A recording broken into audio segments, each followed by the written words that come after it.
now, it don't seem to be like the producers are creating any original things. They're just, as I say, watering down the thing. And not everybody is watering it down, but most of who are here who are producing, they don't do a good production. And the rhythms that they're making now is just a one beat thing. We're here with Mr. Lloyd James, aka King Jammy, the dub mixer and the undisputed king of computerized digital reggae music. What inspired your interest in the sound system business, and at what age did you start? Well, at a tender age, I used to go by King Tubby's home, where we used to build amplifiers and do electronic work. So I was interested in that, so I stuck to that task there, and I learned the trade. So I learned to build amplifiers first, and then I owned my own little sound, like a 10-watt amplifier, that I used to play just amongst my friends for house parties, because at that time, Tubby's was the big sound for a Waterhouse. So I was just a little sound, you know what I mean? So I used to get the leftovers from what he used to, put one side, like him don't want a box. Yeah. A sound box, him give it to me.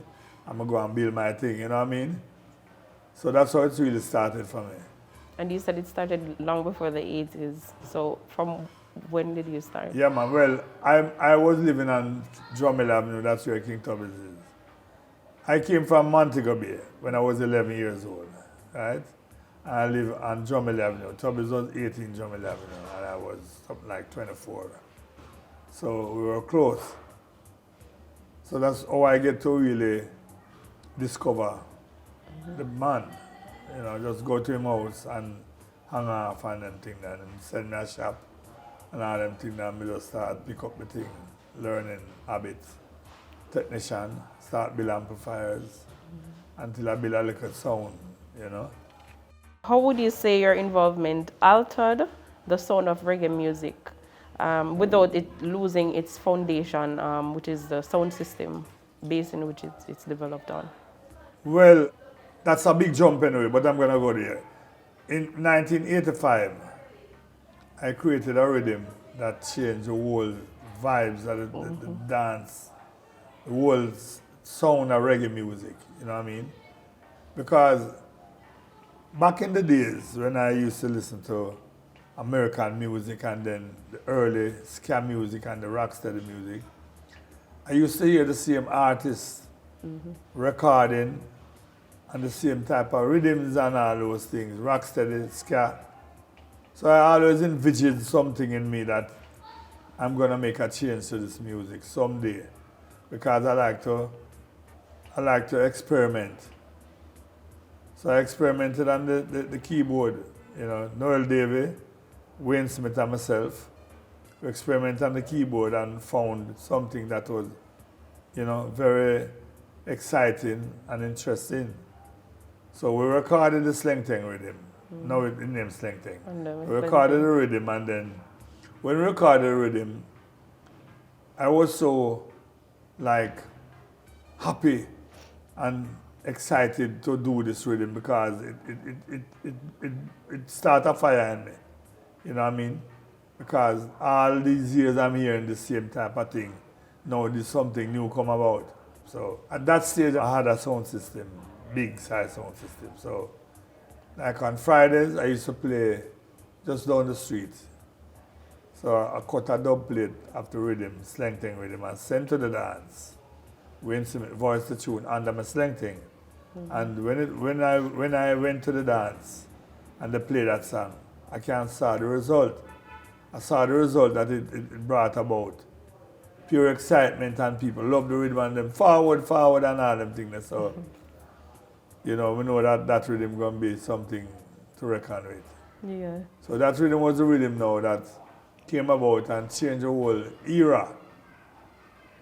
From acoustic recording, it didn't totally wipe out acoustic recording, but this new era that came in took the place by storm, that the people who used to own the big studios weren't getting those regular bookings anymore because the computer thing came in now. You could just in your bedroom and make a computer with him or in a small space. So you didn't need to go to a big studio then, you know? So that's how it came about and how it revolutionized and took over the whole scene and, you know, dancehall was created then. Since the evolution of that rhythm, as you said, it revolutionizes dancehall and where it is now, to what extent would you say the music has evolved from then to now? And do you think it is more on a watered down basis, or the original sound of reggae is still a positive? Well, the 80s and the 90s, right? 80s and the 90s were the best days of dancehall rhythms. You will have artists come and go, but you see, that the rhythms have to create some kind of thing for the artist to be encouraged to even voice a hit tune on it. The rhythm have to have the feel, you know? So when I was producing songs, rhythms in the 80s, like dancehall rhythms, we used to have Cat Paw, we used to have Chinatown, and a lot of those rhythms, you know, Sleng Teng, those were the type of dancehall rhythms that we created. Because those rhythms, you could relate to them like musically and lyrically.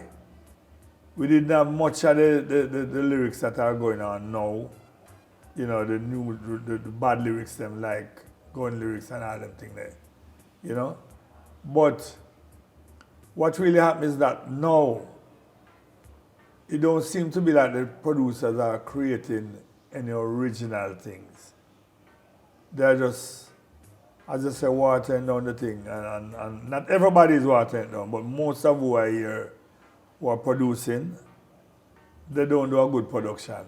And the rhythms that they're making now is just a one beat thing, not really musically as far as I'm concerned.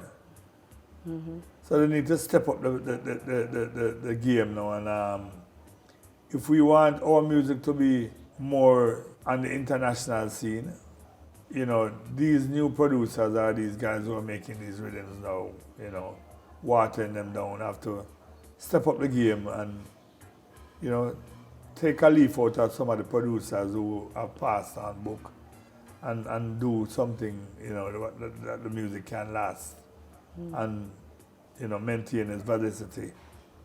Real.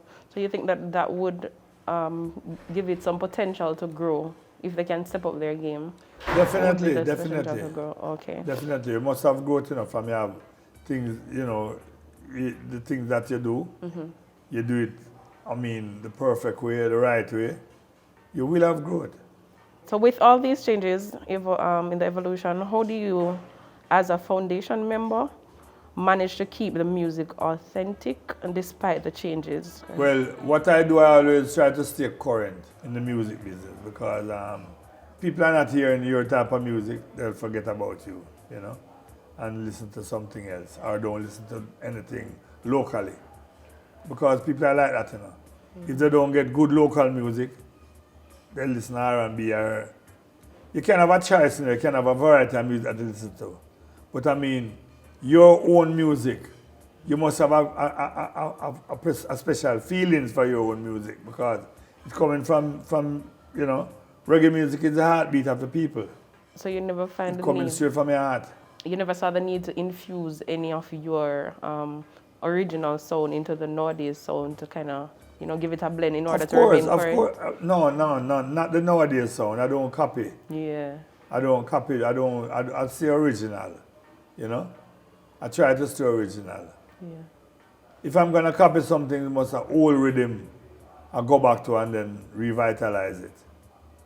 And that's how you manage to stay authentic. Yes. Yeah, Great. definitely.